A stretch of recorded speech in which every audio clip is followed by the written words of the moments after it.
We're back, baby! I'm a disgruntled Eagles fan, and we're awesome. There's not really much that I can say about this game rather than we're going to the Super Bowl. That's basically it. We're basically Super Bowl contenders. We're going to just march through the month of January straight into February, get that Super Bowl dub, and Carson Wentz is finally going to have his Super Bowl. Well, I mean, he already has his Super Bowl, but actually play in the Super Bowl and win us the Super Bowl. But you know what?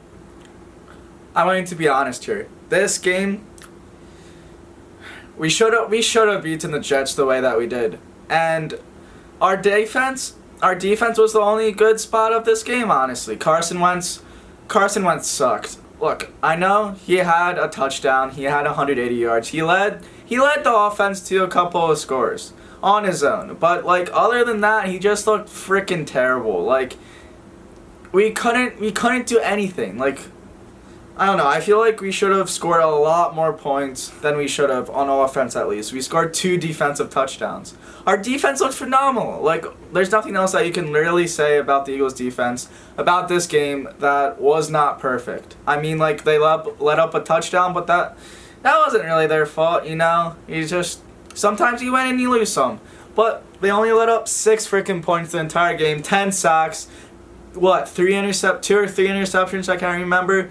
But it was a perfect game by the defense, like it should have been. If it was anything less than a perfect defensive game, 10 sacks and all, 2 defensive touchdowns, then we would have sucked. We would have went, what record are we now? We would have went 2-14. But you know what? We pulled it together. We won 31-6 against the Jets like we should have. If we wouldn't have beaten the Jets, look, I said before the game, I told my dad if we didn't beat the Jets by 21 plus points, then we suck. We're not going anywhere this season. And what did they do? They won by freaking 25 points. You know, we're back. We're going to, freaking 14-2, best team in the NFL. Patriots are going to go like on a losing streak in a couple more weeks. We're going to beat them. We're really high right now. Now Carson Wentz for MVP.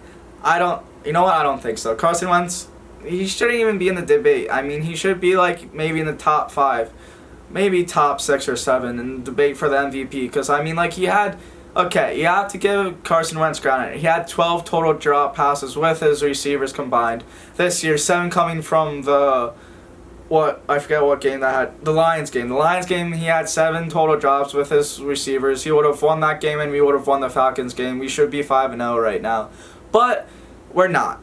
And honestly, like Carson Wentz, he's not even looking that flashy. I mean, he looked awesome. He looked perfect in the Packers game. That was a phenomenal offensive game right there. But like, I don't know. I feel like he should be like getting a little bit more touchdowns on it. Like the Jets game, he should have had at least 2 to 3 touchdowns. He should have led the offense down a few more times. I mean, like, okay, he had a decent game, but like it wasn't like a superb game, you know? But like honestly, for MVP, I don't think he's gonna get it this year. I mean, he's in the conversation, but like I know I kind of contradicted myself, but like he's in the top 5, 6, or 7. 5 through 7 he's in. Like he's not in the top 3 for MVP race. I mean, like he's looking very good. He's looking super good. He had the best quarterback grade last week, and it should be improved from there. But like, I don't think he's going to win the MVP, but he's looking very good, and I'm very proud. We're not getting Deshaun Jackson for the Vikings game. We're getting him for the Dallas game, and next week he's still injured. I have no idea what he's injured. They were saying like 1 to 2 weeks, but now it's turned to like 4 to 5 weeks. So I don't know what's up with Deshaun Jackson, but we're winning games without Deshaun Jackson and a few other receivers. I mean, we didn't have Jeffrey for a couple weeks. He's banged up. I mean, like, we still have a few other players out, but we're finding ways to win. And I'm very glad that we beat the Lions 31-6. If we wouldn't have beaten them by that much, like I said, we would have sucked, and we would have went 2-14. You know what? Honestly, let's see what we do against the Vikings. They're a half-decent team. We should be able to beat them.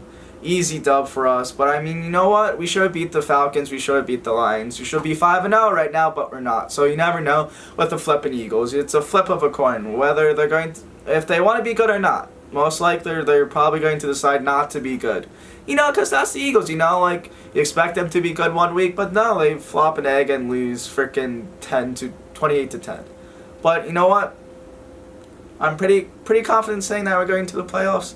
We're going to the Super Bowl, and we're going to beat the Patriots again. No, we're going to beat the Chiefs again. We're going to beat the Chiefs in the Super Bowl, not again, but we're going to beat the Chiefs in the Super Bowl. That is what I'm saying. We're going to beat the Chiefs in the Super Bowl this year, second Super Bowl ring, second out of 5 in the next decade. But what are you gonna do? Solid game overall by the Eagles, and let's go catch us another Super Bowl. And thanks for watching. Oh wait, run Howard more. What's the excuse for not running Howard? I mean, he's literally a dominant back. Just frickin' run Howard more. That's all I gotta say. Run, just all the time. Run Howard. Just all the flipping time. Just keep running Howard. If you're not running Howard, then we're idiots. This Sander Sproles thing, it's not happening. Just keep running Howard. That's all I got to say. Okay, and thanks for watching.